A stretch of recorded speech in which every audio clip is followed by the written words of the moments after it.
Thank you very much. Sandy, can we go to roll call? Commissioner Blanca, Here. Commissioner Hernandez. Here. Commissioner Lopez. Here. Commissioner Seifert. Here. Chair Dickerson. Here. Thank you.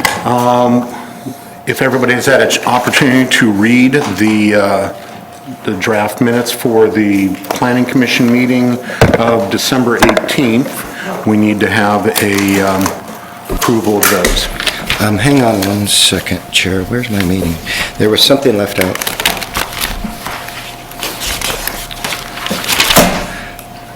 See, Sandy, this is me. It did not state that I abstained on the item 5. Yeah, it probably should be in the record. Oh, yes. Halfway through. Yep. Other than that, I'm good. So I move that we approve the minutes for the regular meeting December 18, 2019 with changes to number 5 stating that Commissioner Seifert abstained from the vote. Do we have a second? I second. All those in favor?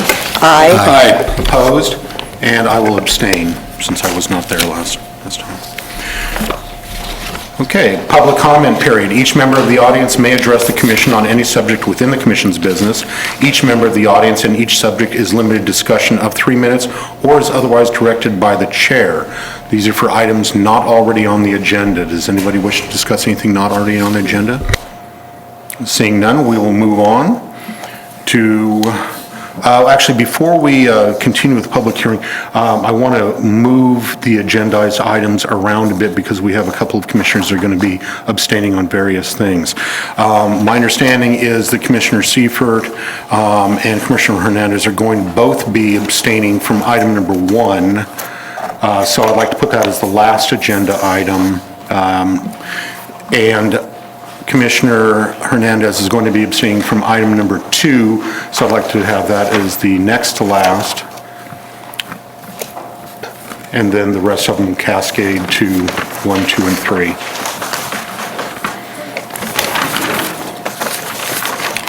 So given that, we will start off with the previous agenda item number 3, AT&T and Monopalm Plan Development Permit at 1282 West Main Street. Can we hear from staff?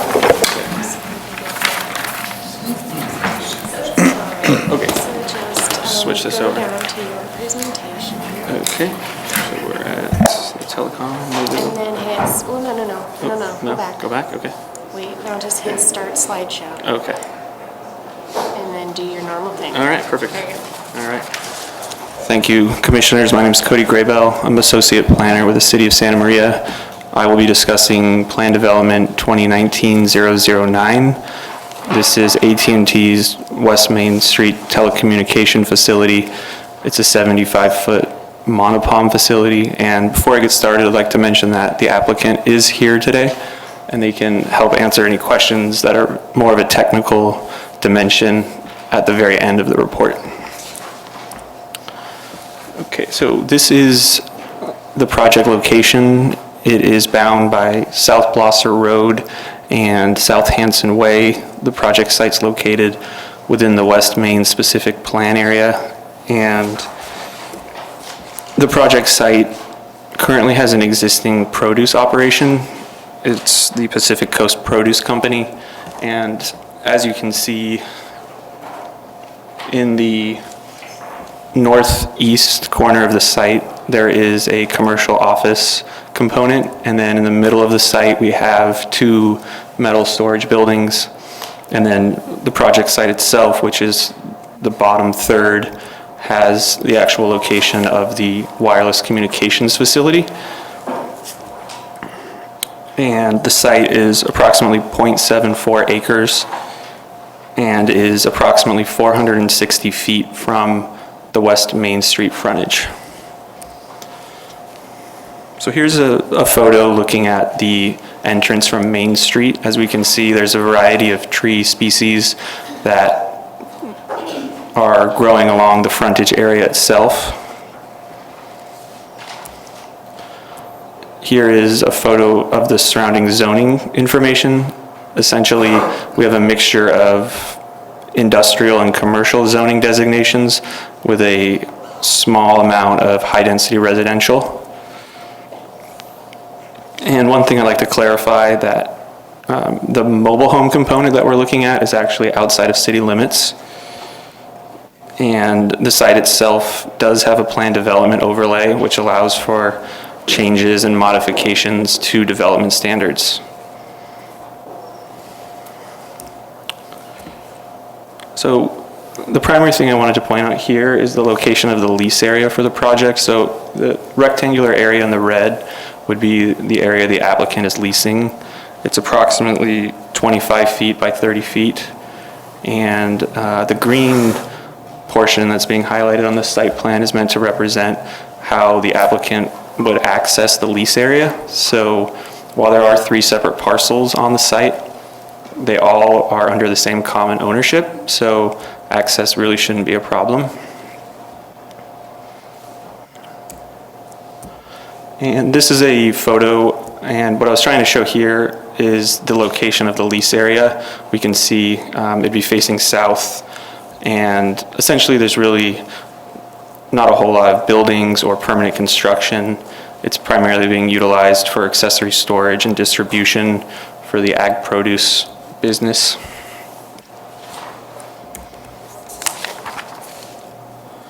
And then here's a photo that what I'm trying to delineate essentially is that there were potential for co-location at the site, whether it would have been on an existing building or an existing antenna. But in both cases, the concept wasn't feasible. So when I spoke with the applicant, they explained that the antenna, it's not structurally designed to hold the weight of a wireless communications facility. So that was ruled out. And then the height of the building itself is not great enough to provide adequate service levels. And here are a couple of the elevations that were submitted with the plan set. As we can see, it's a monopalm facility. It's 75 feet tall. We created a handful of specific conditions to address the aesthetics, and those included that we would have the monopalm be designed, installed, and maintained in a manner in order to provide a natural and lifelike appearance, that the monopalm colors of the actual fronds would be field matched by the nearby palm trees which were shown adjacent to the West Main frontage, and that the actual antennas wouldn't stick out past the fronds, so they would be more readily camouflaged. And then also that the mechanical equipment itself would be painted to blend in order to blend in with the backdrop, excuse me. So here's another photo of the elevations.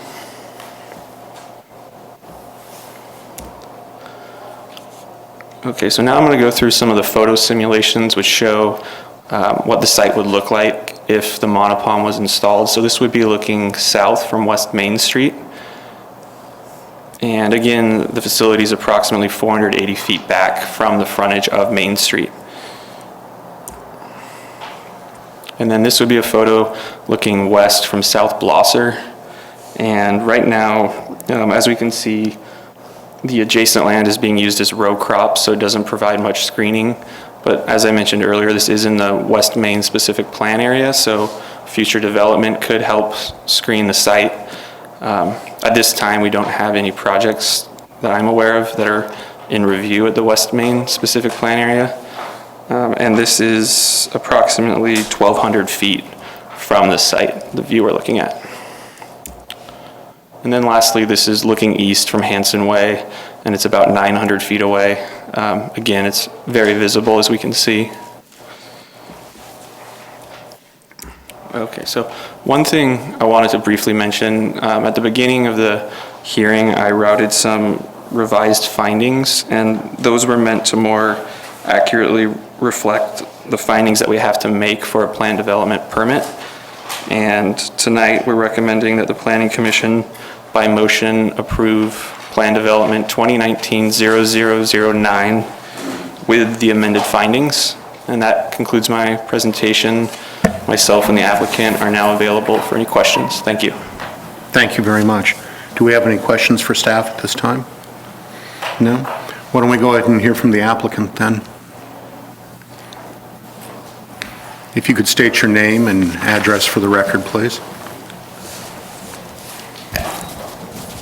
Hello, my name is Argene Malian. I'm a representative for AT&T. The address is 10 Pasture Irvine, California. I'm here to answer any questions, any specific comments, or anything that I can take back if you like. Okay, thank you very much. Questions for the applicant?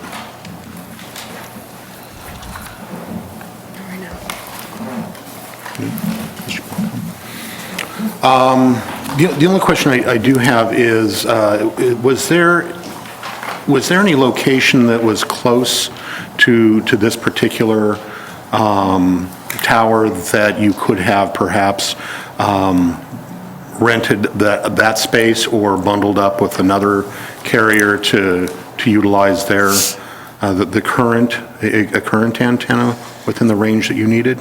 So, given within the ring, which kind of goes from Hanson to Blossel, I believe, Blossel, we outreach to private landlords or landlords within that area, and what we do is we kind of recon the area, reach out to all the landlords, and a lot of them were not responsive or were not interested. These are large parcels as well, so it's not that many alternatives that we did have to entertain. So based off of the feedback we received from this landlord willingness to proceed, we did. We do have sites far east towards the freeway all the way, so we did have to kind of stay on this side to make our site work with the network. What I meant was, are there pre-existing towers that have capacity that you could have bundled with those carriers? Within the ring, no. Within the ring? Yeah, Okay. within the ring, no. Okay. Any other questions? Thank you very much, appreciate it. Do we have anything from the public? Sandy? Do we have anything from, no, okay. Nothing from the public. Then let's go ahead and bring it back to the commission and for discussion and motions. Mr. Seifert, you want to start? Well, we had a study session about these things, and I'm guessing this is a high data for the data transmission. It's something that the Carlos told us we needed to have.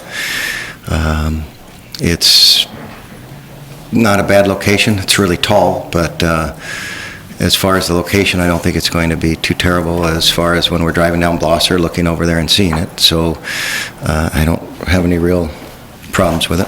Okay. Commissioner Hernandez? Yeah, the study session was very enlightening as to what we do need to have in order to get good cell service, and I'm fine with this project because of 75-foot tall, proposal and the location. It's not residential, it's out in the field. It doesn't really impact the adjacent property, and so I'm fine with this project. Okay. Commissioner Blanco? So I agree with the other commissioners. It appears to be a reasonable location for it, and the fact that the other palm trees there on Main Street, it sort of makes sense to have a palm tree there, and it seems to blend in pretty well with those surroundings, and not in an immediate residential area that would be kind of a, eyesore impact, and also just the study session we had really enlightened us to what we need to do, what we need to be reviewing, and the need that these service carriers have and the service they're providing to the community. So certainly it's tall, but it seems like probably the best place for one if we're going to do something like that. So it looks reasonable to me. Thank you. Commissioner Lopez? Thank you, Mr. Chairman. I want to say about 12 years back, somebody proposed to do something on that corner. And I guess my question is, if this ultimately gets developed at some point, I mean, that's obviously grandfathered in, but being 480 feet back from Main, and I also think it's probably a good location for something, a cell tower this tall, and it's kind of really out of the way. So I'm okay with that. Okay. I agree with all the other commissioners. I think it's a good and appropriate location for it. It's out of the way. I do think it's a little on the tall side. The only question I have is whether we should require them, what aesthetically looks better, that lone 75-foot palm tree, or just putting it out there as a tower? Quite frankly, in this particular case, I'm always about the aesthetics of these things, but I'm not sure that it really, this kind of weird lone palm is fooling anybody. The only question I'd have is whether you guys think it's better with or without the palm. Well, Chair, when I'm driving around town, a lot of times I'll be driving around and I'll look at something and say, oh, that's a cell tower. And I've been driving on that road for months, years, weeks, I don't know. And all of a sudden I realize the tree I'm looking at is not really a tree. So I would say that it's better to make it look like something, like a tree rather than a tower. It'll, at least for a long time, you look up, oh, it's a tree, until you actually look at it a little closer than a tower. So my preference would be for some leaves and make it other than a tower. I don't particularly like towers. So. Anybody else? Yeah? I think I'd prefer for it to as it's proposed, Okay. instead of a tower. Okay. Well, I would just say, yeah, I mean, sometimes with these palm trees anyways, you see them sort of standalone trees just because, yeah, you've seen real ones that are like, that's kind of out of place, but it actually is a real tree. So it may even sort of fake some people out to actually be in a tree. I don't know. But anyhow, I think I agree. I think it's probably better than looking at dishes and towers and what obviously doesn't look as good as maybe a palm tree would. All right. Commissioner Lopez? I agree with the rest of the commissioners. Okay. Nobody has any other questions? We need a motion. I would make a motion to approve PD permit PD 2019-009 with the amended findings and conditions of approval. Second. All those in favor? Aye. Opposed? Abstentions? Motion carries. Thank you very much. Okay, number 4, or number 2, amendment to the rules of procedures for the Planning Commission. Commissioners, this is Ryan Hofstetter, Planning Manager. We don't have a PowerPoint for this item. We just, we discussed it at our last hearing at the end of the year, and there was discussion about amending the start time for the commission meeting. So we did a quick memo in the packet and published the agenda item with a start date time for future commission meetings at 5:30. So that's really the main change that you're seeing here, and wanted to make sure that it was an item on the agenda and the public would be able to weigh in should they want to. Questions of staff? Comments? No? No. Okay. I had one question, but not on this one, on the study sessions, because it's still listing 10 a.m. Is that accurate? There's flexibility in the language in your rules and procedure. That was the ideal time, but then it allows you to pick whatever time works best. So we left that alone. Okay. Sandy, do we have any comments from any speaker slips on this agenda item? No? Okay. We do. Oh, we do. Sorry, I'm working on it. Okay. Hi.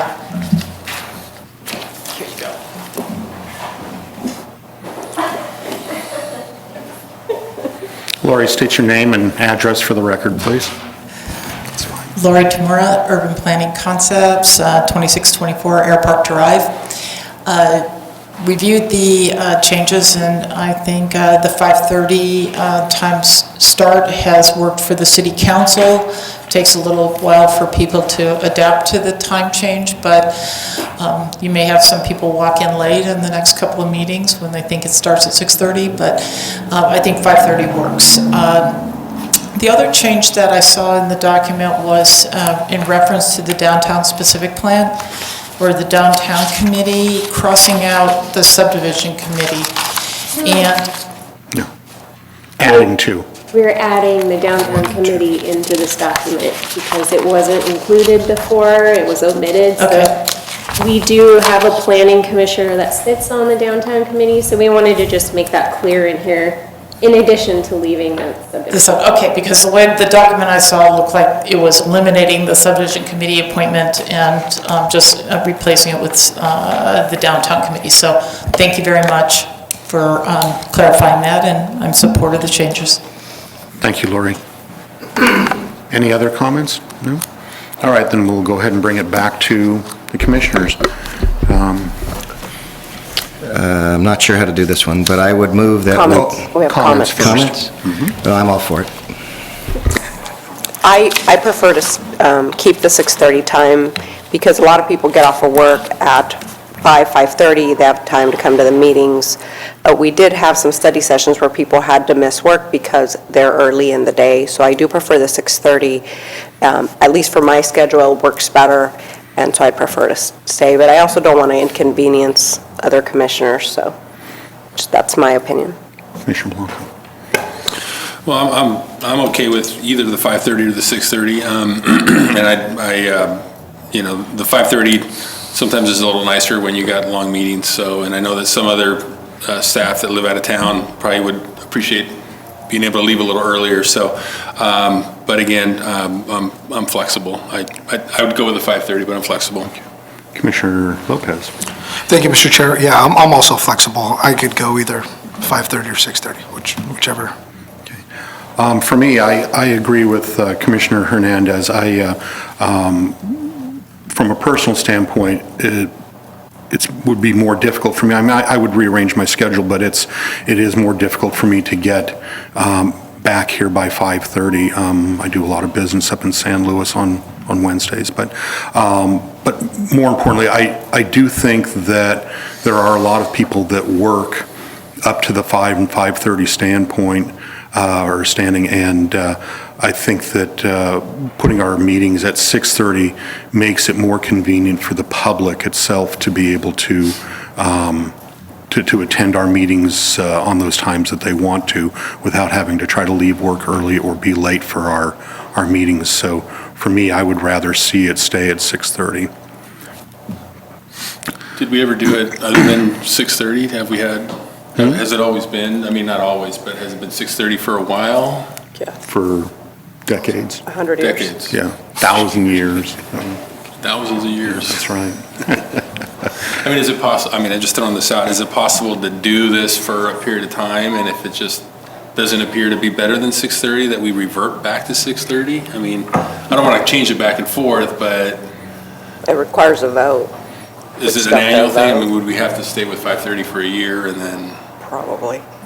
Well, We yeah. would just bring back this package as you see it, and the commission could make a decision at another point. Did you want to try 6:30 at another time? Or it's up to the commission. And once again, for me, I mean, once I have to start moving everything around, I will have moved everything around. I mean, it's, you know, it's that's the way that is. I would just prefer not to. But I also, once again, I'm concerned about the public itself and being able to attend our meetings. Now, we don't have that happen regularly, but there are times that it does happen, and so I'd like to make it more convenient for them, but we'll kind of see where the votes go on this thing. Has council had any issues with attendance because of the time? I mean, do we know? But their meetings run a lot longer. That's true. Okay. Okay. That's the comments. Do we have a motion? And if we, could we have a motion for one part of the thing? Could we change change the procedures so then we include the committee, The downtown. but not include? Change the time? And change the time? I mean, does that, or do we have to send that back for another writing and come You're back? essentially not, you're going to leave it sounds like if you'd like to leave the time the same, that's fine. And then the only change then we're going to go back and make on the rules and procedure are making sure the downtown committee's listed in there, and that's it. Okay, so if one motion did not pass, and then somebody wanted to make a second motion where it was one of the two items and one was left out, then that's how we would kind of do that process? If you're concerned about We separate not them. having agreement, you could separate them out if you'd like. Okay, Yeah. all right. So do we want to start with the one that we're agreeing in? Yeah, let's start with the one we agree on. Okay. I move that we include the downtown, is it committee? Revitalization. Downtown Revitalization Committee. Downtown Revitalization Committee. I'll second that. Okay. I think we need we need a roll call on that. That's going to actually be resolution number 2778. Be a resolution 2778. Okay, can we get a roll call? Uh-huh.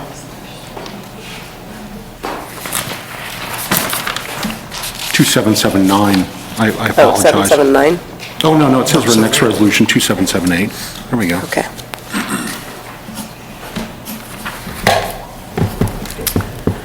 Commissioner Blanco, Aye. Commissioner Lopez, Aye. Commissioner Hernandez, Aye. Commissioner Seifert, Aye. Chair Dickerson. Aye. So just, if I may, Mr. Chairman, excuse me Yeah. for interrupting, just to clarify for the record, then there is a resolution here, this will be 2778, and we'll delete the 1, 2, 3, 4, the fifth whereas, referring to 6:30, and we'll delete section number 3, referring to 5:30. And the next resolution being put out there, it would be a separate resolution, so that'd be 2779, or would it be also 2778? I think it would be a motion to see if you want to include that or not, and if you want to include the 6:30, then we'll incorporate it back in. I see. And I don't see a reason to do two resolutions. Isn't it, if it's 6:30 and it's staying 6:30, we still have to vote on it, correct? Well, no, what you've just done is you've said just add the revitalization committee And leave everything? and leave everything else. Oh, So okay. unless somebody wants to make a motion to change the time, to include the time change, there is no other motion that need, or there is no other resolution that needs to be adopted. So if somebody wanted to do that, then they would basically move to add to resolution 2778 the new 5:30 slot, and then we would vote on I that. think that would be the Okay. best. Got it.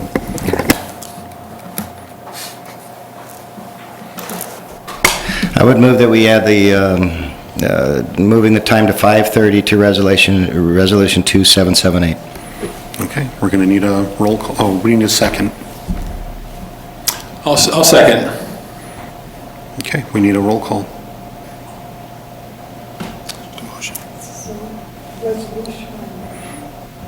Is It's there a motion or- resolution, it's an add, yeah, it's an add to the resolution 2778. Sorry. That's all right. Okay. Commissioner Blanco, Aye. Commissioner Lopez, No. Commissioner Seifert, Aye. Commissioner Hernandez, No. and Chair Dickerson. No. Okay. That is it. Item number 5, which is now item number 3, election of Planning Commission officers for the 2020 calendar. We will start off with chairperson, and I would like to make a motion that Commissioner Lopez be made chair of the Planning Commission for the next year. I second that? All those in favor? Aye. Opposed? Abstentions? Congratulations, Mr. Chair. And I would like to make a motion that Commissioner Blanco be made vice chair for the next year. Do we have a second? I would second that. All those in favor? Aye. Opposed? Aye. Motion carries. And, okay, who wanted to, does somebody want to, subdivision, what are we doing? I would move that Mr. Seifert is the member of the subdivision committee. I'd accept that. Second. All those in favor? Aye. Opposed? Motion carries. And I would move that Commissioner Lopez is the member of the Downtown Revitalization Committee. Second? All those in favor? Aye. Abstentions or, okay, motion carries. Thank you. Congratulations. Congratulations all. Congratulations. Exactly. Okay, let's see, the next one we're going to be doing is what was originally number 1, and I believe we have someone stepping down. Actually, we'll have to recuse myself from number 1 and number 2 on the agenda. All right. From number 1, so we want to do 2. Oh, I'm sorry, we want to do 2 first and then, yeah. So I have to, But you still are leaving, yes, I will be right? leaving. Okay. Thank you. Right, I forgot. Have a nice evening. Okay. Miller Excuse me, Center Mr. mixed Chair. use. I Yes. apologize, interrupting again. If I could please ask Commissioner Hernandez to just briefly state the purpose for her recusal. It's required under the Political Reform Act. Yes. Well, or you could state it now and be in the record. Let's state it now, just both of them, just to get it out of the way. It's just a brief requirement of just the brief reason for the But she can recusal. just say financial or That you whatever. have just that if you own real property or you have a potential financial conflict due to a contract, whatever the situation might be. That's new. So number 1 is a financial conflict due to a contract, and number 2 is ownership of real estate. Thank you very much. Okay, moving on to number 2, Miller Center mixed use at 1414 South Miller Street.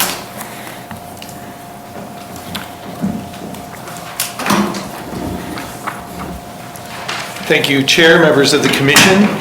This is a conditional use permit for a proposed mixed use to an existing medical office center. So the site is on South Miller, 1440 South Miller. It's adjacent to Plaza Drive and north of Barcelos Avenue. The site was originally developed in the 1960s. The current zoning is CPO, which is commercial office, professional office, which supports the medical office use at this location. To the east of the site is the former Marion Hospital, which is in a PF, or Public Facilities Zone. Other locations around the facility are also in the CPO zone with various medical offices and professional offices. The vacant lot that you see south of Plaza on the west side of Miller is proposed or has a current entitlement for a 138-unit apartment complex. This site is approximately 2.5 acres in size, and as I say, it was developed in the early 60s. It's approximately 1,100 square feet in size.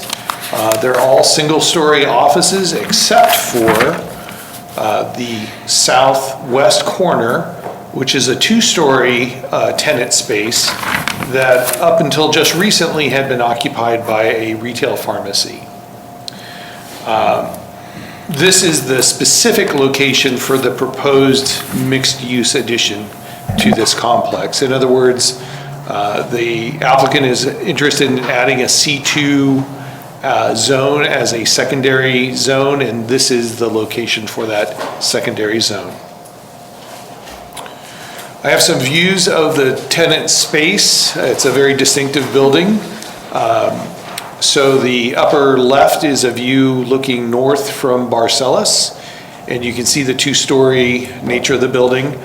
There's also a drive-through, not a drive-through window, but just a drive porte-cochere, I should say, to the right. You can see in that photograph there.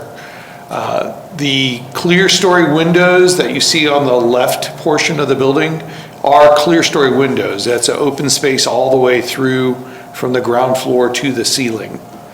There's very small portion of a second floor in this facility.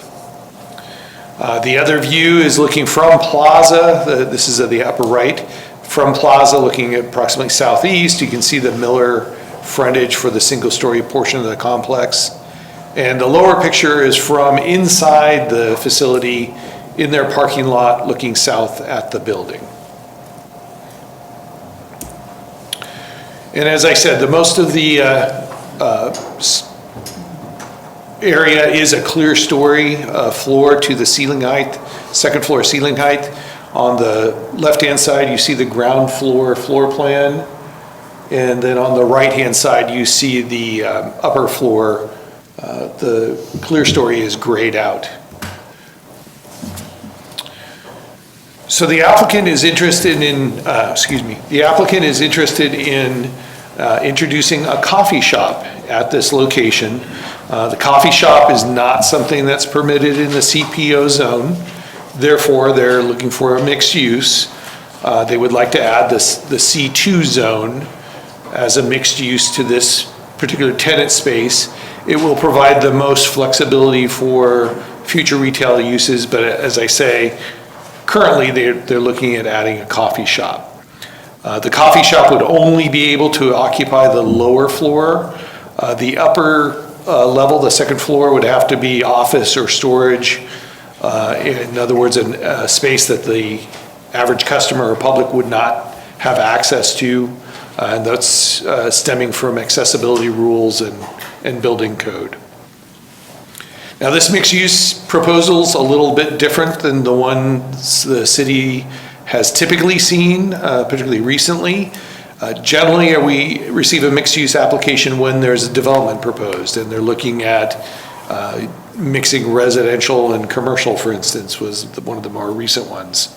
However, this type of mixed use is also contemplated by the ordinance, and it fits the mixed use stated purpose to introduce a combination of permitted uses and other compatible uses that may not be permitted in a single established zoning district.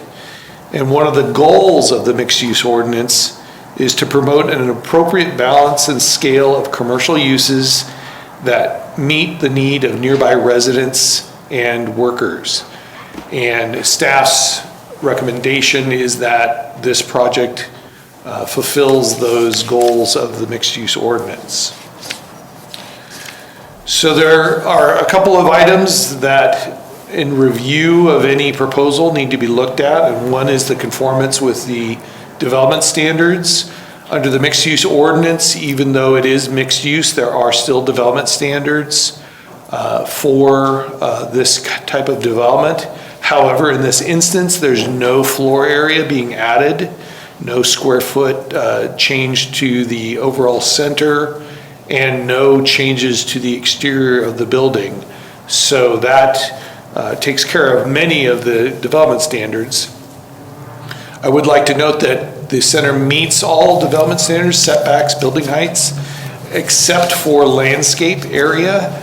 They're slightly short on landscape area, but that has been the condition of this property since its initial construction, and therefore it's considered a non-conforming item, a non-conforming development standard.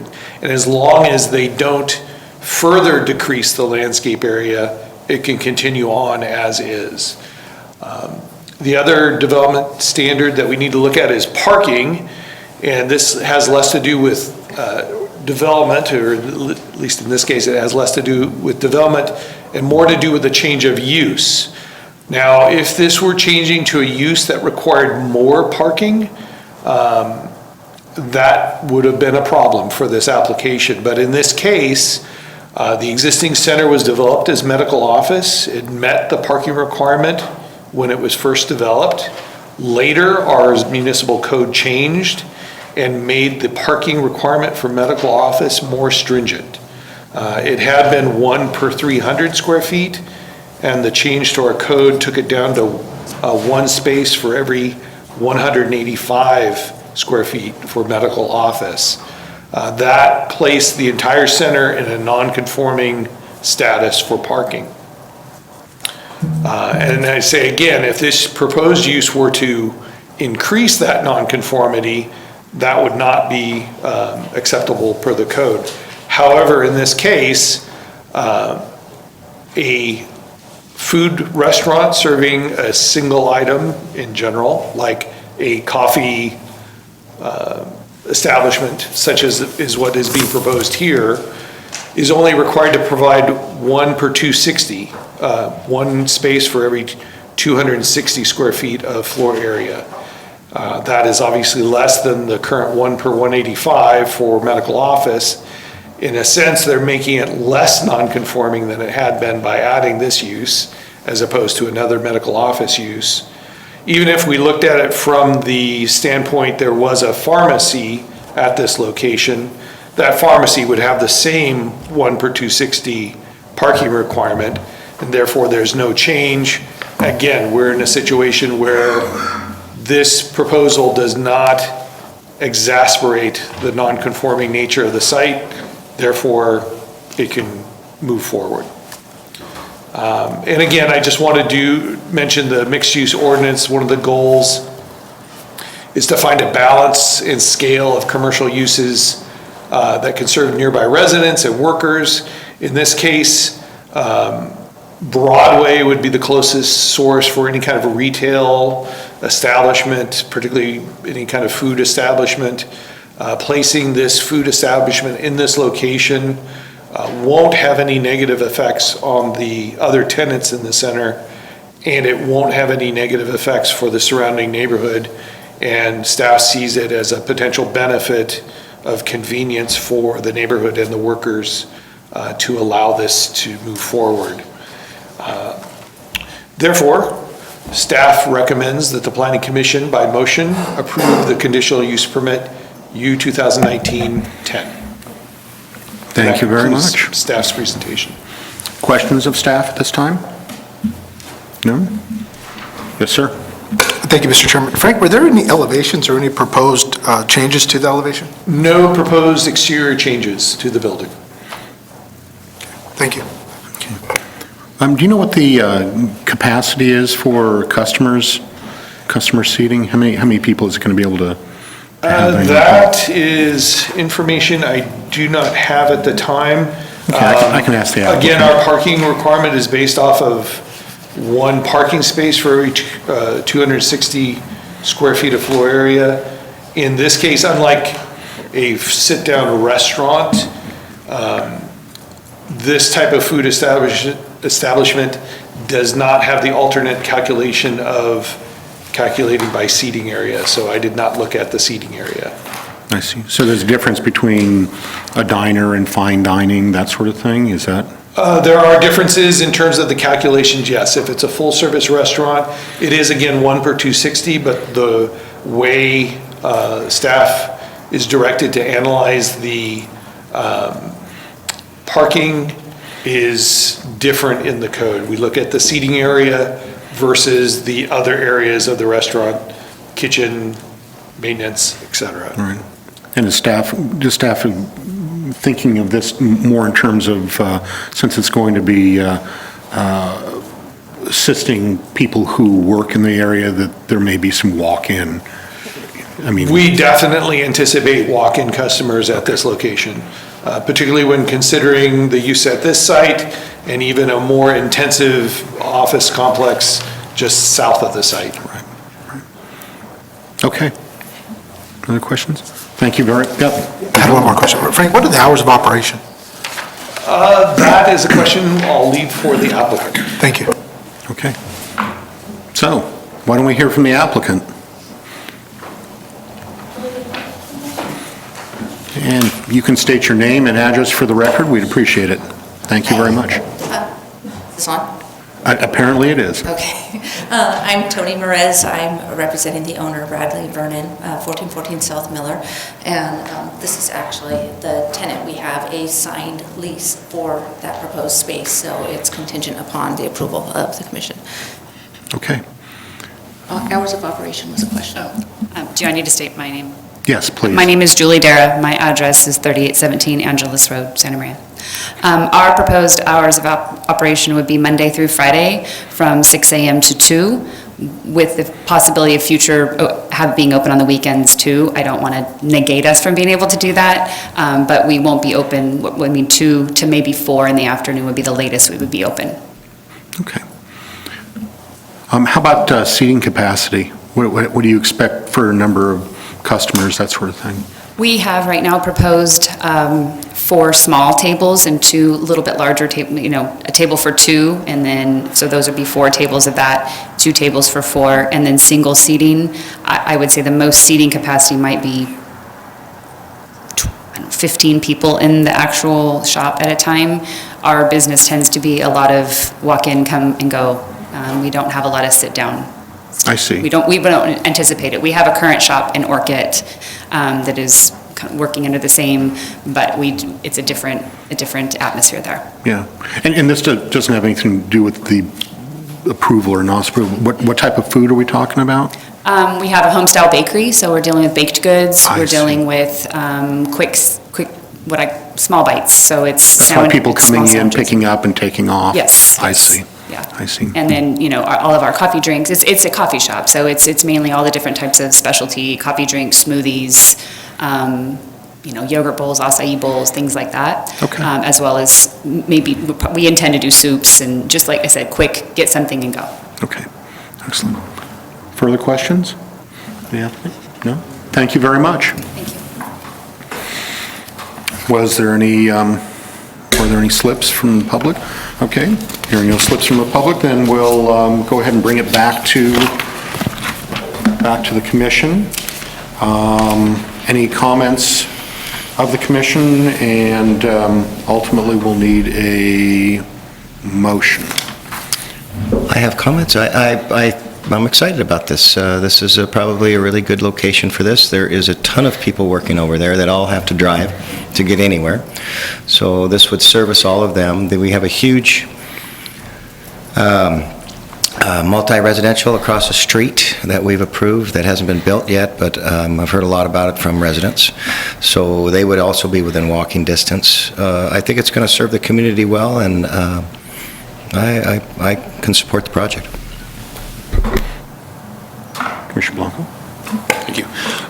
Yeah, I mean, it seems like a very good fit. I agree with Commissioner Seifert that, there's probably a pretty good demand in that area for something like this, and, not having to go further than in your immediate area down the street makes a lot of sense. So, the fact that we're not really doing any exterior or requiring any additional improvements on the outside, it seems like a viable idea. So, it seems like a good application, good project to me. All right.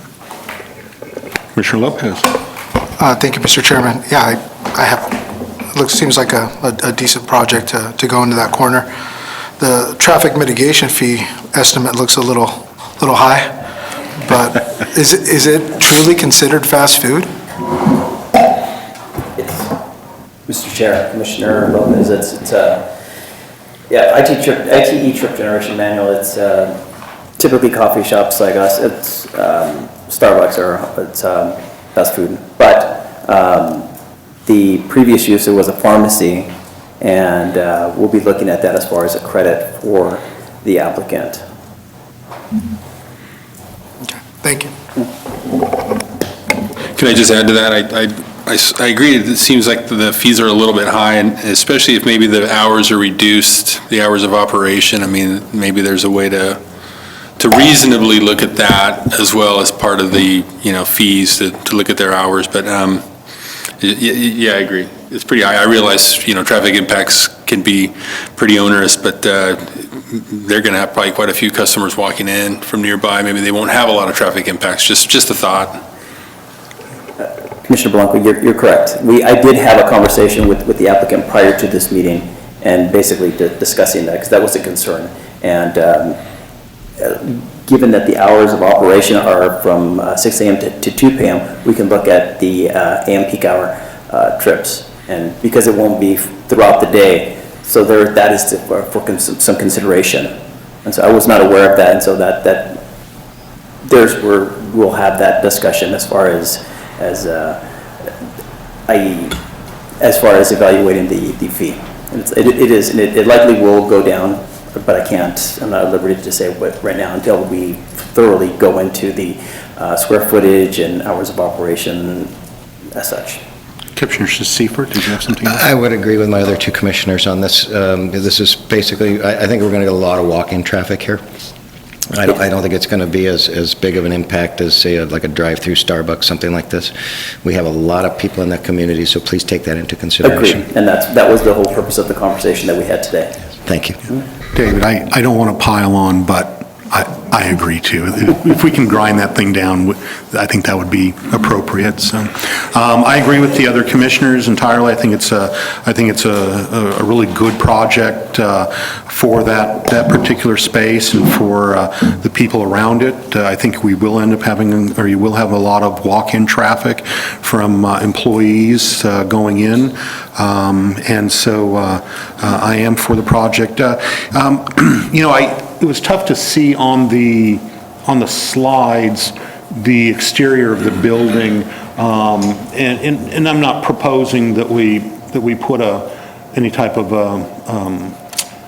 a thing on there, but I don't know if that space needs sprucing up or not, but it might be something that you think about if it looks like it's a little, if it's seen better days, maybe you can. We're in the process of, we just acquired the property in March of last year, and we have already, it's been painted, the windows are being replaced in that particular corner unit, or actually throughout the entire complex. It's getting a whole new surface. It's getting a little bit of a facelift and make it spruce up. I appreciate that. Thank you very much. Other than that, I thought it was a really good project. How long is the lease for?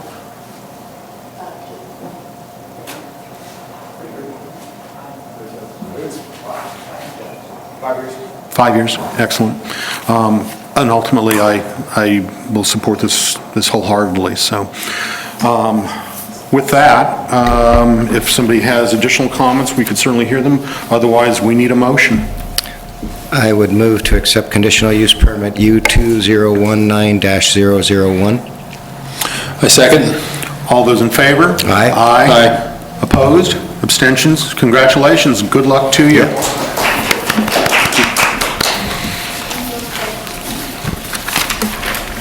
Mr. Seifert, is my understanding you have to make a statement of some kind now? Yes, I will be abstaining from item number 1. I have a financial interest.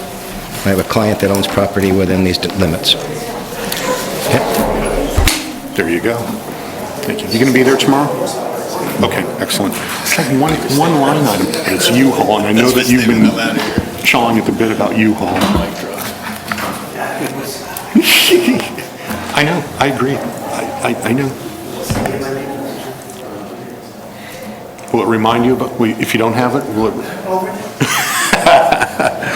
All right. In a huge roundabout way, we are back to item number 1. Back to where we started. Zoning text amendment for limited commercial uses within defined light manufacturing areas. This is a continued item. Why don't we hear from staff? Yes, thank you, Commission. Ryan Hofstetter, Planning Manager. We brought this item before your commission on December 18th. We have a quorum. And the commission didn't have a quorum at that time on this item, therefore we continued it to tonight's hearing. So I'll run through the slides again, because not everybody had the opportunity to see them, and we'll go from there. So essentially, this is a result of conversations between staff and a potential owner on the old Costco property.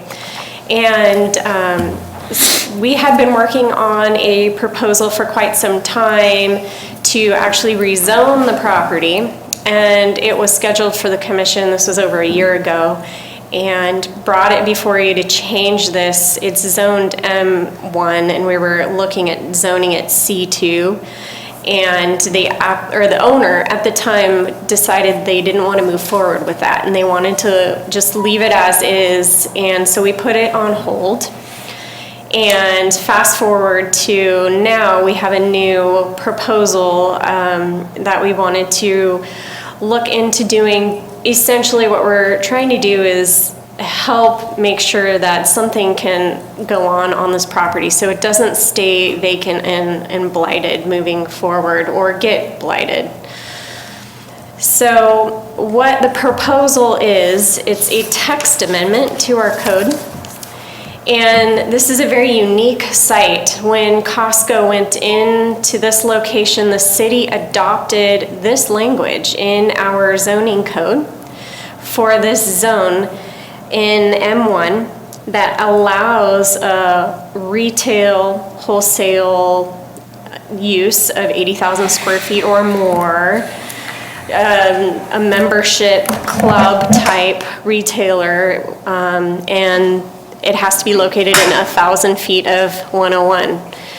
It also talks about restaurants as an accessory use, which is allowed, and that was really allowing the fast food location at the corner. So I'll go back and highlight here. So this is where fast food location is. So that would be accessory, because that's also M1, so that would remain as is. So this is what the current language states, and here's what we're proposing. So we're proposing to leave the zoning as is, but make some word text amendments essentially to allow commercial to continue on this property without changing the zoning, and not requiring the square footage, the large square footage, so that the existing old Costco building could be parceled up and separate tenants could utilize that large space. So what we're proposing is a text amendment, and you can see the strike through there that I just summarized for you. We also wanted to make sure that if commercial is going within M1 in this area, that it met the commercial parking requirements, so we added that at the end. So that would be that last sentence there and underline before you, just making sure the parking requirements are met. Another addition with this is we're moving this to a permitted use. So for these properties within 1,000 feet, which was the language that existed, for these properties that this type of retail would be permitted use. Now, I would like to point out, if any of these properties do any construction or building alteration, adding square footage, changing the site significantly, it's in the plan development overlay, so they would be required to go through a PD permit, which would be before your planning commission. So I'm going to go through some maps quickly that show, so this is the current zoning. The zoning is remaining as is. And the language applies to all M1 sites within 1,000 feet of 101. So we just did a check to look at other M1 properties within 1,000 feet of 101, and there were a few others that existed that technically this language would apply to. So I'll walk you through those. I really don't think we're going to see any impact on these. These areas are all built out, and the first one, which is on the very north edge of the city, just kind of south of Presker area, there's an existing mini storage project. We don't anticipate there being any change to this property. If they were wanting to do something like that, it would be a substantial construction project, and they would be in for a plan development permit. So the commission would be able to review that. The next area that is also M1 next to the highway is just north of Donovan, east of 101. And again, those are light industrial and equipment, industrial and some mini storage as well. And those as well have the PD overlay. So any type of project, if they were to go retail, they would likely have some construction to do so, and that would be before your planning commission with the PD permit. And then finally, the the old Costco site on Bradley Road here at the Stowell exit off 101. And This is the site that is really that language was written for when they wrote that section. So in an effort to help utilize this site, and there's a potential owner, Mr. Nick Tompkins, and he's here in the audience as well, and his representative, Lori Tamura, is here to answer any questions, but we've been working closely with them to facilitate something going into this property. And that concludes my presentation. Thank you very much. Any questions of staff at this time? Commissioner? Thank you, Mr. Chairman. Ryan, I had a question. So, say I wanted to open up a J.C. Penney in the old Costco area. What would be the procedure? So we would look at what type of work is necessary in order for you to open up that location. Are you going to be doing any additional square footage? Are you significantly changing that building? Then you would require a plan development permit, and that would go through our process to the commission. If you're just doing a facelift, so I have an example, the existing JCPenney on Broadway did a pretty good facelift, a cleanup, and we didn't require a plan development permit. We worked with the applicant in that case, and the city allowed them to paint, resurface, and facelift the building because they weren't doing any major construction without a plan development permit, and that was a determination that was made on that project. It would likely be something similar here. So basically building permits. Building permits, unless they're adding on to the building, significantly changing that building. But if it's facelift, if it's paint, it's really just minor from a construction standpoint. It wouldn't require a plan development permit. Okay. Thank you. Sure. I guess sort of along those same lines, in theory, then, would that building be able to be used for something of an indoor mall? I mean, would that use also be allowed under this condition? I mean, Retail would be allowed Retail. here, so I suppose, yeah. Anything that would be allowed, retail use, so we can go back to that wholesale and/or retail, when such uses are, retail or wholesale would be allowed here. So by doing this, we might open the door to dollar stores, things like that being housed in that building, is that correct? That would be a retail use. Okay. Yes, sir. When you say retail, are you looking at all the permitted uses within the C2? No, we would look at the definition of retail in our ordinance. And it would take me a minute, but I can probably pull that up if you give me a moment. Sure. Tom, we'll go ahead and wait. While I do that, if you have questions of the applicant too, maybe they can. All right, while you're doing that, Lori, why don't we go ahead and hear from the applicant at this time? Good evening, Lori Tamura with Urban Planning Concepts, and I have here tonight Nick Tompkins, who brought forward this idea, and I appreciate staff working with us. As she indicated, Ryan indicated, it is zoned industrial. There was considerations to go all commercial, but this is a big building. It's 132,000 square feet. And the idea of putting another Costco or another big box type facility doesn't look like it's going to be in the cards for the foreseeable future. So the idea of maintaining the industrial, and you know, let's go back to the 80s. This was an industrial building. It was the records assembly place for CBS. And so you have warehousing in the back where the big truck docks are. That was the original truck docks for CBS. So you have a building that's been morphed over time to allow for the commercial enterprise of, you know, the old Costco. And now we're trying to figure out how to reuse this building.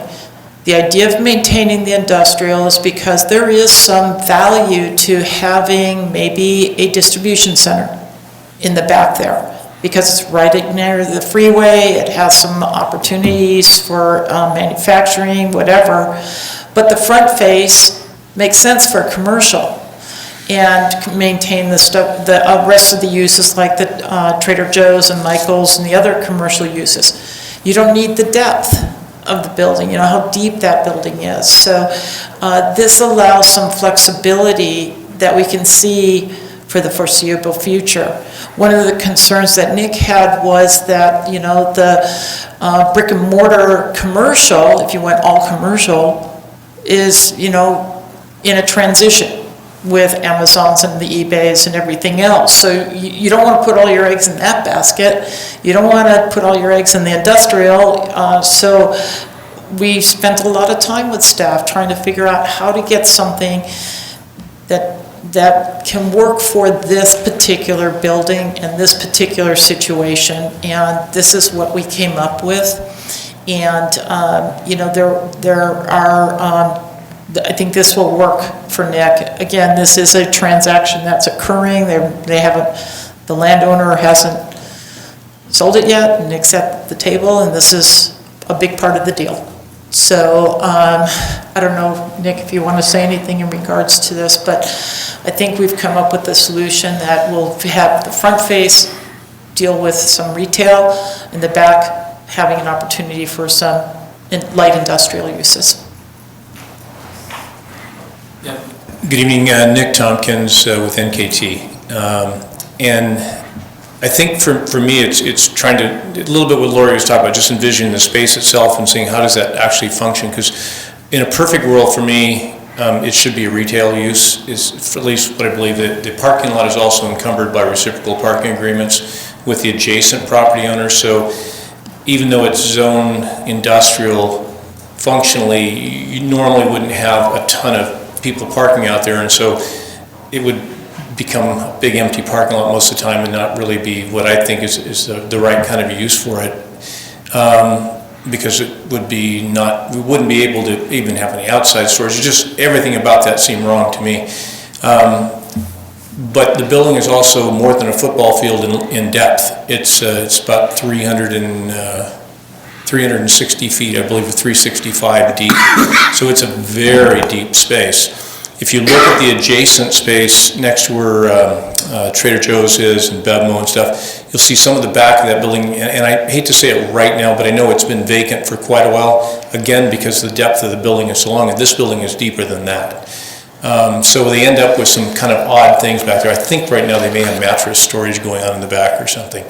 So what we're trying to do is do something that could actually help facilitate this. There is, over time, and I believe it's not current, applicable today, but I do believe over time, that area of the city in that location, in that type of building, will actually have a tendency to draw itself to industrial use, because it's going to be something like last mile delivery stuff, such as like an Amazon delivery, where they need to have proximity to the freeway. They need really high ceilings, and they need a ton of parking. So that is actually a use that, not today, but somewhere in the future would make a ton of sense. But today, I believe it's the retail thing. There was a mention about, potentially, and I forget how it was termed, but maybe like a mini mall kind of, or a mall that was an indoor. I see that as extraordinarily low likelihood, because I don't see how that math would ever work. It becomes capital intensive, and those are low rent deals, as are dollar stores, because you would be dividing that thing up multiple times and demising it. In the case of dollar stores, it's certainly more likely than the other, but I would say still very low likely to make that math ever work. Our hope is to work with there are still some large retailers that are very different than anything in town here, and we're working with them to try to facilitate something here. I don't know if we're going to be successful. We have 3, possibly 4 that we're working with now. We'll see where that shakes out. But all of them are currently not located here, and I think would be a benefit. I think people would look at it and go, well, that's kind of exciting. But I don't know if we're going to be successful. It's too early. So. Thank you very much. Questions for the applicant? Nick, stick around, because I have a question for you, but go ahead. Well, no, I guess you weren't the original applicant that did the original application for the zone change? No? Are you talking about the straight to retail? Yeah, the one that was... That was the current owner, so we have the property in escrow, we haven't closed escrow, but the previous owner, I think the city actually brought that concept forward, and probably, I don't know, maybe Ryan could speak to that, but it was not us. It was the current owner. Further questions for that? No? Nick, you say you have some irons in the fire. Are any of these the type of retailer that you're looking at taking 80,000 square feet or something, or are these substantial? You do, okay. All right, so... We have one that we're talking to that potentially could take the entire space. I think that's not very likely. They have a hard time justifying that space with the current population. They do take spaces that large in other places. I see. So it sounds like by shifting this over, what you're really looking for is just the flexibility. I mean, the flexibility of being able to bring in this type of tenant versus that type of tenant. But you must have, I'm assuming if you're moving along down this road, that you must have some ideas in mind as to what you kind of want to do with the space overall. Otherwise, you wouldn't be necessarily making this type of move. So, I mean, what do you have in mind for that space? I mean, in an ideal world, you know. Yeah, in an ideal world, to me, this is a retail use. In an ideal world for the whole enchilada. I don't think that's going to happen, though. And it could happen in have several different issues. One is there is a tire star shop that was out there on the side that's kind of off, but it's connected to the building, but it's a separate standalone deal. Really doesn't function as part of the building. So if part of this was retail, across front, or potentially the whole thing, that's probably a separate retail business, and I see that as retail almost in any scenario.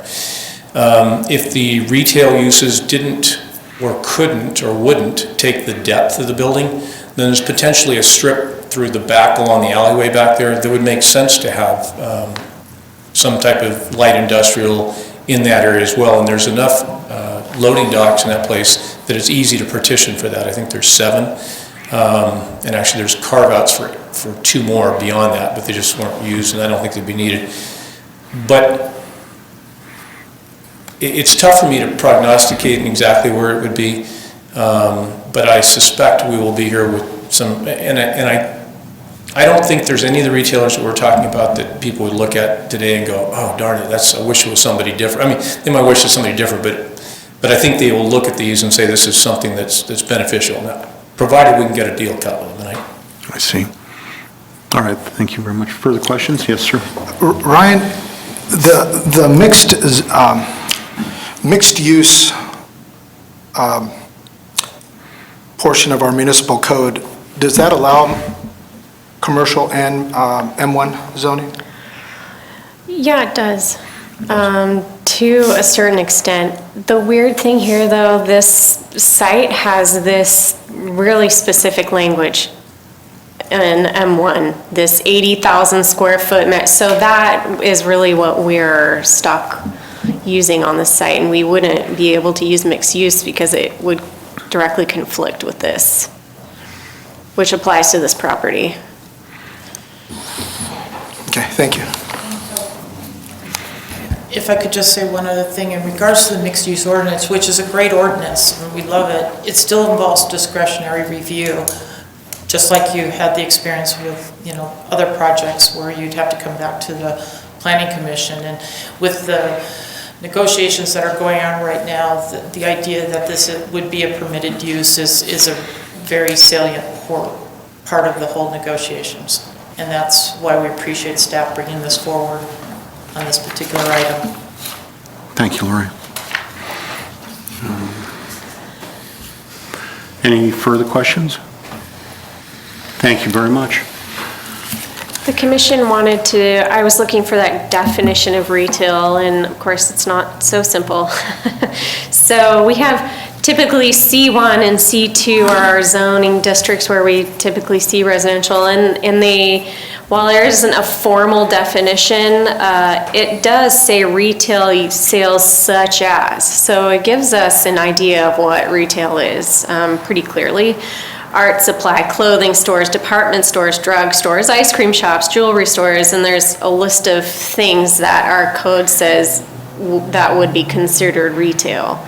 That's C1, and then if you move to C2, it just adds a couple, a home improvement center, a furniture sales, and secondhand sales. So all of those are what we would consider retail.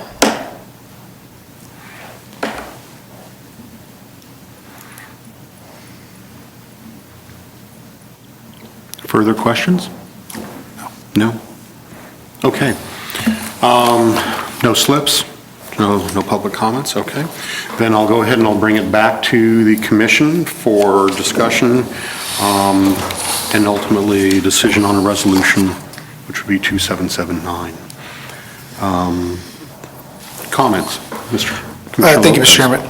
When this came before us for a zone change a year ago, I was pretty excited because something was going to happen at that building. And I was also excited because we finally had potentially a chance to deal with traffic, circulation within the parking lot, because Trader Joe's was horrible to get out of, it was horrible to get into. With Costco there was all the conflicts with people crossing, and the main aisle is the one in front of all the areas, the commercial areas. I think at one point, Lori, I don't know if you recall or not, and maybe Dave recalls, we talked about an exit that would align to the driveway of In-N-Out. At that point, I don't know if we couldn't do it, I can't recall. But when that proposal for the rezone was coming through, I said, yeah, this is great. This is really going to help that circulation. Let's make that right in, right out, and really just clean up that traffic. Costco ended up moving. And now I thought, I look at this, it's essentially a zone change. I mean, nowhere else in the city, I can think of one place, Moxie Cafe, that's in the M1 zone. I think that's the only place I could think of. And the reason I ask procedurally, what do you need to do to move into this building? If it's JCPenney where they did the front changes, the refacade, I don't know what they did inside, if they put in any soffits or partition walls. But if that's all it takes for this site, I don't know if I could support that, because if we can't weigh in on the traffic, I think that makes it really tough for me. On top of that, you're including Carlotti. I go through that area, and if one of those places can do it with just a building permit, I can't support that. You move further up to Area 3, which is Presker, and I guess the main exit to the freeway is Presker and Broadway. That's impacted now. It will be more impacted when the rezone takes place, or I'm sorry, not the rezone, but a development permit goes through where the old KOA, is it the old KOA? The Carpenter Union. Right, but the front portion was rezoned commercial. So I look at that, and if this is a blanket change of an ordinance with no real say on what we can, if it's something simple, the JCPenney example that you pointed out, which could happen in any one of these tenant locations, it makes it real tough for me to support. And it's tough. I mean, I'd love to see something in there. I wish they would have went through with the C2 zone, but that wasn't Mr. Tompkins' application, so. I would like to ask Public Works if, so they would be coming in and getting building permits, we would be routing our building permits through Public Works, and they would be looking at Public Works requirements. So through a building permit, perhaps David can chat about what Public Works could require for this type of new tenant, a building permit. Mr. Chair, Commissioner Lopez, I think ideally, yes, I hear what you're saying, and again, this is a general plan zone change, so I would imagine if they're at the PD, but it sounds like a PD may not be be involved in the It process. depends on the project. We would definitely be looking at traffic, and then the intensity of the proposed use is obviously a concern. And if there's anything that's allowable to require, if we're allowed to, yes, most certainly, we would be looking at the traffic analysis, and specifically what you're talking about, if that property is developed, that would be a primary concern of the engineering division, is because there's only two ways in, as you know. And if we can add an additional one without compromising the existing use on the east side, which is the in and out, that's just something. Bottom line is, yes, we're concerned with something going into an area like the old Costco that has a significant traffic generator. So if there's anything that we would certainly be looking at that. And if this were zoned C2, for example, so another thing to consider is these are all separately owned parcels in this center. So regardless of what happens on this parcel, they wouldn't be able to do anything on the Trader Joe's site. That's a separately owned parcel. So we would not, if the planning commission were reviewing a project, you would not have the discretion to make any changes to that center or what's going on Trader Joe's, because that's a separate owned parcel. Commissioner, Nick, you wanted to weigh in on this? Yeah, I just had one thing to add, and I can't speak to anything on Carlotti or, any of the other stuff, but as it relates to this parcel, I actually even today had talked with Kyle about, I would love to try to create a right in, right out, strictly because the traffic was kind of a mess before. And candidly, I hadn't gone to the extent of thinking about maybe alignment with in and out. But to me, it makes the center function better, much better, and it will make the people inside there more successful as well. And because it's easier to get in, get out, and people will have a tendency to frequent that. I can only speak to it as far as I don't know what this resolution would do in terms of how that would work. But it was, as I shared today with Kyle, I'd like to try to see that be something that we could incorporate into our project, but because it would be beneficial. And it also adds some other flexibility to maybe create some more intensive retail as well by doing that. So part of the issue for me in trying to get it done this way too is with at least two of the tenants, and possibly a third, but I don't know because they haven't told me for sure, we're competing with other markets because they're all regional users or regional tenants. And two of them are looking at other things. And so part of the thing was, well, how long is this going to take to get through? Because that's always a factor.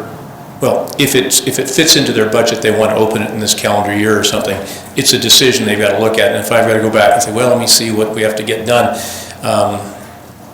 sometimes I can't deliver. I don't know what they're looking at, but I know that we're not the only place they're looking. I'm trying to make this as easy as I can to snag something. So it's selfishly speaking from that end. So.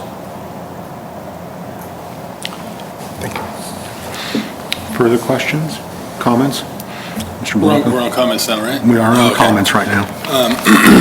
Well, I just looking at this sort of, first time kind of hearing about any of this, it seems to me like, it's going to be very difficult to utilize that building long-term with the current language, just the way, the economy and society's kind of moving. I mean, how many big box stores are going to be around in a few years? So I certainly would like to see something happen there. I mean, to allow flexibility, makes some sense to me. I definitely would love to see something that is not a mall. I think we need to move away from that situation, and certainly, we don't need any more dollar stores. So I wouldn't want to see that happen, and I'm glad to hear that you think that's a low likelihood of that.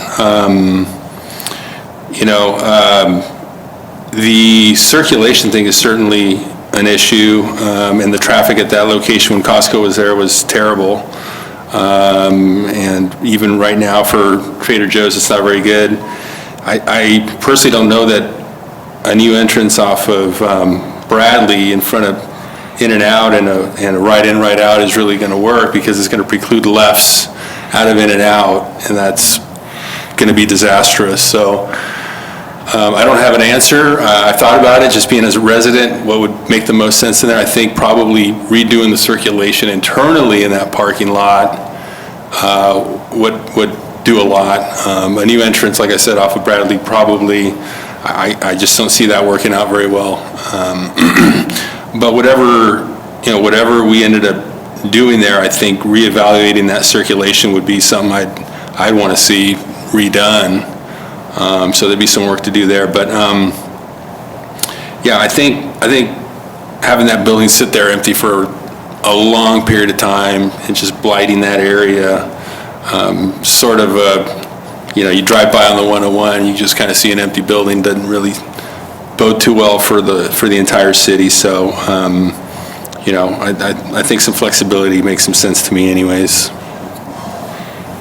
Thank you. I understand Commissioner Lopez's concerns, and I'm not sure even if we had made it a C2, given the way the parcels are, if we would have been able to do anything with that turn-in and, over by Trader Joe's. So from that standpoint, I don't think that we could have done anything there. It makes sense to me to make this flexible for Mr. Tompkins, and to try to get somebody in that's been vacant for a bit. Like Commissioner Blanco, I'm not sure, I'm not 100% sure that right in, right out is gonna function well, but we have to do something about that space. And if you've got some people, potentially sniffing around bait that you've got on a hook, then I get it. I would say that because of the project that you have been wrapping up with Enos Ranch, for this commissioner anyway, you've earned a fair amount of goodwill. I think that you do try to do things right, and I'm hopeful that you will give consideration not only to the traffic that we are concerned about, but quite frankly, that is a very large building that I would like you to give consideration to tenants you bring in there, from the standpoint that anybody going in front of, on 101, that's a big facing piece of property for our community. And so we've already discussed, hopefully dollar stores are not your druthers. So from that standpoint, I do see the merit in your desire for flexibility, and I have faith that you will do your best to make the traffic better than what it currently is, or do your best to do that. So with that, we would need a resolution. It'll be number 2779. Mr. Chairman. Oh, further comments? No, Yes, sir. I just wanted to clarify something. It's nothing against having flexibility for this project, but when this is a blanket ordinance that includes areas outside of this project area, that's what makes it tough for me, because those other areas are not traditionally areas that generate traffic. But when you can simply go into the building department, pull a building permit, and do something similar to what JCPenney did on their facade, just to create a commercial area. Granted, it might be a change of use and a little bit more involved then you can create that on Carlotti, you can create that up there on Presker. If this was standalone, I could support it. I think last meeting you mentioned, well, what if we take away 2 and 3? That's what makes it challenging for me. We can do that. I'm looking at council, they're saying no.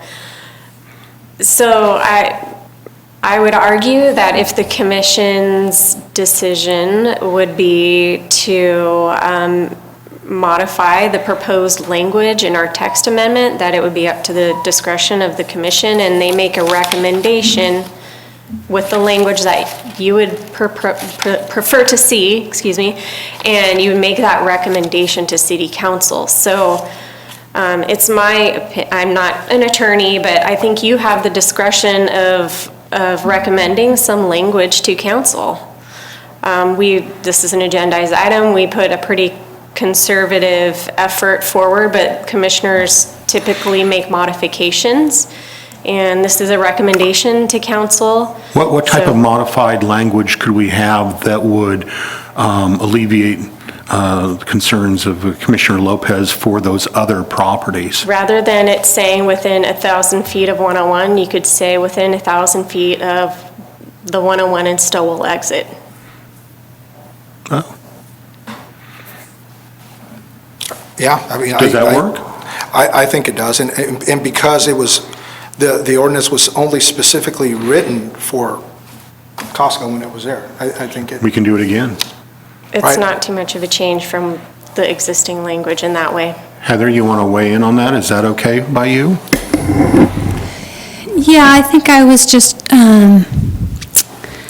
thinking of your overall duty is to adopt policies for the city, and they shouldn't be location, when you're doing zoning, you generally aren't location specific, you're generally considering different types of zoning in different areas within the city, and I guess I just had some concerns that you should be looking at overall policy and how your overall zoning map looks and how you're treating different areas, and that there should be some consistency in how you're treating those areas rather than looking at one particular piece. But on the flip side of that, what we are doing is we are saying we don't want this to happen as a general rule, but we're making an exception for this one piece of property. So we are making a statement then, a zoning decision.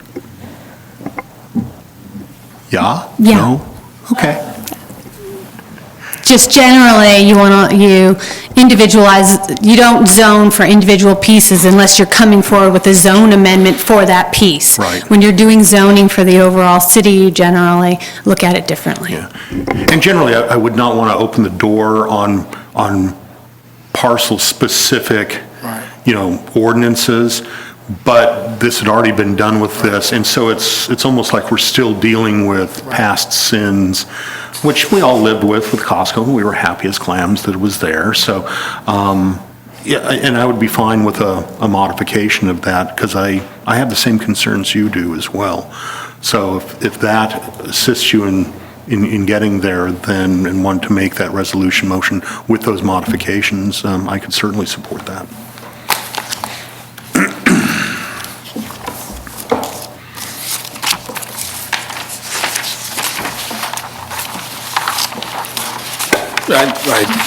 Well, I'll just chime in and say that I agree. If there's some language that I think makes more sense and maybe alleviates Commissioner Lopez's concerns, I would certainly be open to that as well. Who proposes that language? Is that, I can add that, yeah. So our proposed language then, I'll just read it.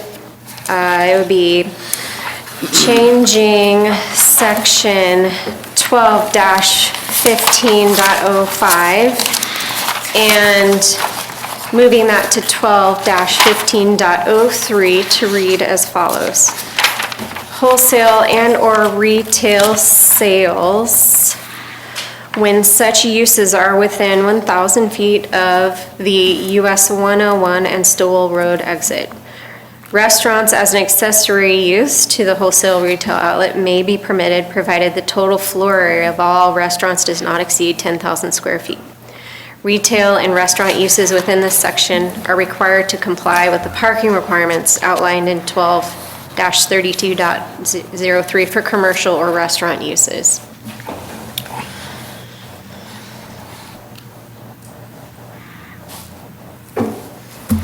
You good? Yeah. Okay. With that said, I'd like to propose a motion that the Planning Commission, by Resolution 2279, with the addendum or amendment made read into the record by our planning secretary? Is That right? works. We approve zoning text amendment GPZ 2018006.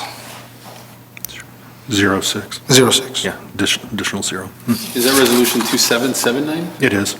Okay. 2778 was earlier this evening. I'm sorry, I thought you said 2279.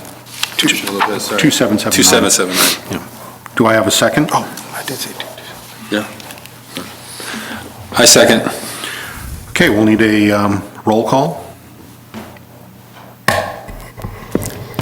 Commissioner Lopez, Aye. Commissioner Blanco, Aye. Chair Dickerson. Aye. Good luck, Nick. If I can just, Throw that net wide, cast it wide, and bring him in. just one clarification, the resolution that was in the staff report, the date of the hearing is December 18th. I will update that. Thank you. got it. Okay, Thank you. Thank you, Lori. Appreciate it. thank you. And yes, we are going to work very hard on this. And thank you, and I don't take lightly the fact that that is kind of the front billboard going down the freeway for the city, so. Thank you very much. Thank you. Good luck, guys. Okay, let's see. Have we covered virtually every agenda item at this point? We're on 6, oral reports from planning commissioner and staff. Are there any oral reports from planning commissioners and staff? Oral report from staff, Ryan Hostetter again. We do have a study session scheduled for tomorrow afternoon at 1:30. We have one item on the agenda that's to discuss the U-Haul project, which is at the former Kmart site at Santa Maria Way. And so that's our only item on the study session for tomorrow. And then I also want to update the commission. Can you hear me okay? Can. Everybody's- Okay. We're kicking off our general plan update process with our consultant team next week. So just wanted to make you aware that we're excited to get moving on that project, and they're all going to be here, and we're doing a city tour and interviews and stakeholder interviews. So we'll be really busy with that next week. Okay. Anything from Yes. Lopez? Thank you, Mr. Chairman. We met, the Downtown Revitalization Committee met last week, last Tuesday. We looked at some changes, minor changes to some changes to the corner of Broadway and Main. I think we went from 32 units to 18. To 18 and 3 stories. In 3 stories instead of 4. Now, in the newspaper, it said that was kind of the final say on that. And the reason I'm saying that is because the next project that we reviewed was a conceptual review of a 32-unit apartment complex at the corner of Chapel and Lincoln, the former car wash. Looks like a great project. But that one, I believe, will come back, will go to the Planning Commission for a review. That's correct. And then finally, there's a parking lot at the corner of Pine and Chapel that CDBG, or is it? Yes, CDBG grant CDBG, funding. yeah, right, are looking to turn half of that project into a park, kind of a mixed-use park where performances and outdoor activities, and They were able to get CDBG funds for parks. parks? That's correct. Okay. Yeah, so that's pretty exciting. It's still going to retain some parking. Frank Albro, he's gone, but had an excellent idea of loading the parking for that area off the alley, and it seems like it might work, and it's going to be a nice little area for people to gather in that area. Good deal. Look forward to, we won't see that, right? I don't believe so, no. I'll have to check off the Probably a top of rec my and head, park thing, but isn't it's it? a rec and park project, and city projects don't generally come before the planning commission that I'm aware of. Yeah, and that was all. Mr. Blanco? I was at, this past Monday at the Transportation Committee, Chamber of Commerce, and Dave, no, you weren't there, Dave, sorry. Mark Muller was there. But Ryan had, and Commissioner, Director Chun presented to the group about the general plan update, and I thought that was really good. I think the only thing I would say is I really hope that we can reach out to the community to get as much participation as possible. A lot of those things, for whatever reason, seem to fly under the radar, and people aren't even aware of them. So I'm certainly going to do my part to spread the word and, get the community to participate on such an important thing that's happening for our community over the next few years. So, I just encourage everybody to kind of do the same, and I think we'll have a better product that way. So it was good that we're starting to reach out and starting the process for that. But that's exciting. Good deal. Excellent. What is the target date for implementation of the update? So I'd say we're targeting 3 years for the new general plan, barring any potential annexation that may come out of that. That could take longer. So it depends. We are really trying to shoot for updating our code. So the implementation of a new general plan would be to do a new zoning code and to completely overhaul our zoning code. So what comes out of the work for our general plan with the visioning and where the community wants to see the city go, that gets pulled into new code to implement that vision. So we'll be revisiting the entire city and doing an economic analysis of, for example, how much commercial square footage we have, how much industrial with today's changing markets. Where does it make sense to rethink how we have the land zone to allow flexibility in some areas? So we'll be having all of those conversations. It's a lot. Yeah. All right, anything else? Nancy, it was nice to see you here tonight. Yeah. All right, meeting adjourned.